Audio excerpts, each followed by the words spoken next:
Russia আর চীনের গোপন সহায়তায় প্রত্যাশার চেয়েও দ্রুত সামরিক শক্তিতে ঘুরে দাঁড়াচ্ছে ইরান।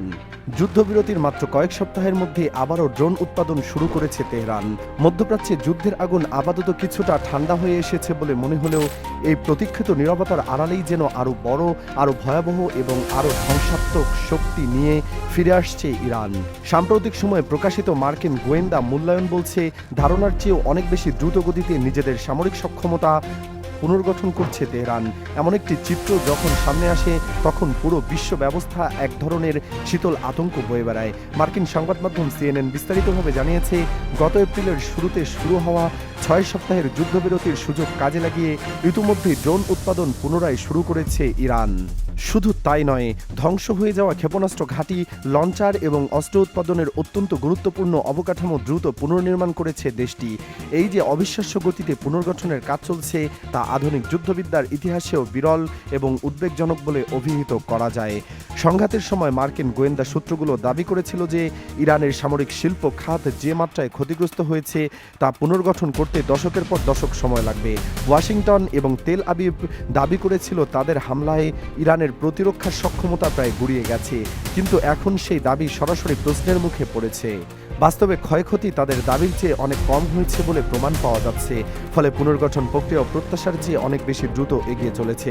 এমন একটি পরিস্থিতি যখন দেখা দিচ্ছে, তখন উল্টো আমেরিকার গোয়েন্দা প্রতিবেদন বলছে, রাশিয়ার প্রযুক্তিগত সহায়তা আর চীনের গোপন সরঞ্জাম সরবরাহে নতুন শক্তি সঞ্চার করেছে তেহরান।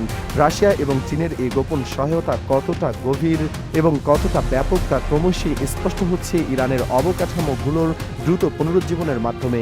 যুদ্ধবিরতির মাত্র কয়েক সপ্তাহের মধ্যেই আবারও ড্রোন উৎপাদন শুরু করেছে তেহরান, যা প্রমাণ করে যে তাদের কাছে প্রয়োজনীয় যন্ত্রাংশ এবং কাঁচামাল আগে থেকে মজুদ ছিল অথবা গোপন পথে দ্রুত সরবরাহ করা হয়েছে। মার্কিন গোয়েন্দা মূল্যায়নে বলা হচ্ছে, ধ্বংস হওয়া ক্ষেপণাস্ত্র ঘাঁটি, লঞ্চার ও সামরিক অবকাঠামো অবিশ্বাস্য গতিতে পুনর্গঠন করছে ইরান। এমন পরিস্থিতিতে প্রশ্নটি অনিবার্য হয়ে উঠেছে, তাহলে কি মধ্যপ্রাচ্যে আরও ভয়ঙ্কর সংঘাতের প্রস্তুতি নিচ্ছে ইরান? এই প্রশ্নটি এখন ওয়াশিংটনের করিডোরে ঘুরপাক খাচ্ছে, কারণ একদিকে যেখানে ইরানকে নিষ্ক্রিয় করে দেওয়ার দাবি করা হচ্ছিল, ঠিক সেখানেই তারা যুদ্ধবিরতির ফাঁকে এমন একটি শক্তি সঞ্চয় করছে যা যে কোনো মুহূর্তে মারাত্মক আকার ধারণ করতে পারে। মার্কিন গোয়েন্দা সূত্রগুলোর দাবি অনুযায়ী, সংঘাতের সময় ইরানের সামরিক শিল্প খাত যে মাত্রায় ক্ষতিগ্রস্ত হয়েছিল বলে ধারণা করা হয়েছিল, বাস্তবে ক্ষয়ক্ষতি তার চেয়ে অনেক কম হয়েছে। এই ভুল ধারণার কারণে মার্কিন প্রশাসন এখন এক চরম অস্বস্তিতে ভুগছে।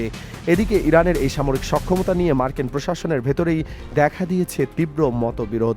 সেন্ট্রাল কমান্ড বা সেন্ট কমের কমান্ডার দাবি করেছেন যে মার্কিন অভিযানে ইরানের প্রতিরক্ষা শিল্পের 90% ধ্বংস হয়ে গেছে এবং পুনর্গঠন করতে কয়েক বছর লাগবে।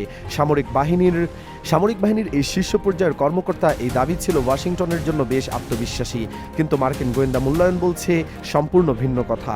তাদের মতে মার্কিন হামলা ইরানের সামরিক কর্মসূচিকে মাত্র কয়েক মাস পিছিয়েছে, কিন্তু পুরোপুরি থামাতে পারেনি।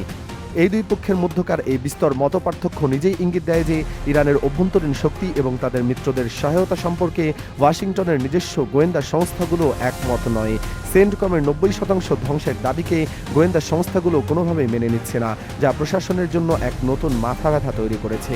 মার্কিন গোয়েন্দা মূল্যায়নে আরও জানানো হয়েছে যে ইরানের প্রায় 2/3 ক্ষেপণাস্ত্র লঞ্চার এখনও কার্যকর অবস্থায় রয়েছে।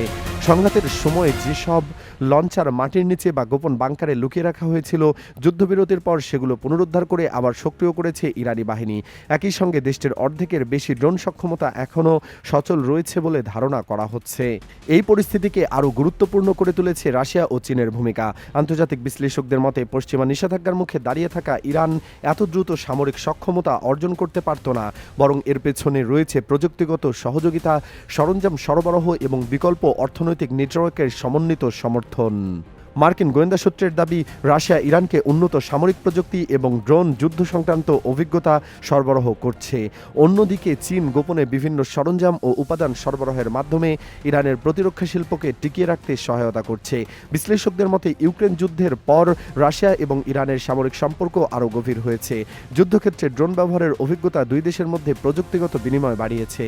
একই সময় চীনও পশ্চিমা চাপের বিরুদ্ধে নিজেদের কৌশলগত বলয় শক্তিশালী করতে চাইছে, ফলে ইরানকে পুরোপুরি বিচ্ছিন্ন করে ফেলার যে পরিকল্পনা ওয়াশিংটনের ছিল, বাস্তবে তা সফল হচ্ছে না। এই পরিস্থিতি মধ্যপ্রাচ্যের ভবিষ্যৎ নিরাপত্তা নিয়ে নতুন করে প্রশ্ন তৈরি করছে, কারণ যুদ্ধবিরতির পর অনেকেই ভেবেছিলেন ইরান দীর্ঘ সময়ের জন্য প্রতিরক্ষামূলক অবস্থানে চলে যাবে, কিন্তু এখন দেখা যাচ্ছে দেশটি শুধু নিজেদের হারানো সক্ষমতা ফিরিয়ে আনছে না, বরং আরও উন্নত প্রযুক্তি এবং কৌশলগত সরঞ্জাম নিয়ে সামনে আসার প্রস্তুতি নিচ্ছে। বিশেষজ্ঞদের মতে ইরানের ড্রোন এবং ক্ষেপণাস্ত্র কর্মসূচি ভবিষ্যতে পুরো অঞ্চলের শক্তির ভারসাম্য বদলে দিতে পারে। বিশেষ করে যদি দেশটি দ্রুত পুনর্গঠন সম্পন্ন করে, তাহলে আবারও ইসরায়েল উপসাগরীয় দেশ এবং মার্কিন ঘাঁটিগুলোর নতুন হুমকির মুখে পড়তে পারে।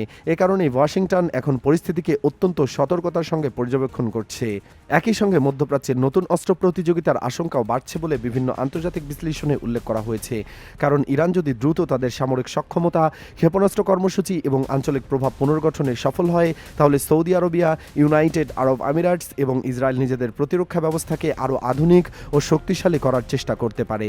ইতিমধ্যে উপসাগরীয় অঞ্চলে উন্নত বিমান প্রতিরক্ষা ব্যবস্থা, ড্রোন প্রযুক্তি, সাইবার সক্ষমতা এবং দীর্ঘপাল্লার ক্ষেপণাস্ত্র প্রতিরোধ নিয়ে ব্যাপক বিনিয়োগ দেখা যাচ্ছে। ফলে পুরো অঞ্চল ধীরে ধীরে আরও জটিল এবং সামরিক প্রতিযোগিতার দিকে এগিয়ে যাচ্ছে বলে আশঙ্কা করছেন পর্যবেক্ষকরা।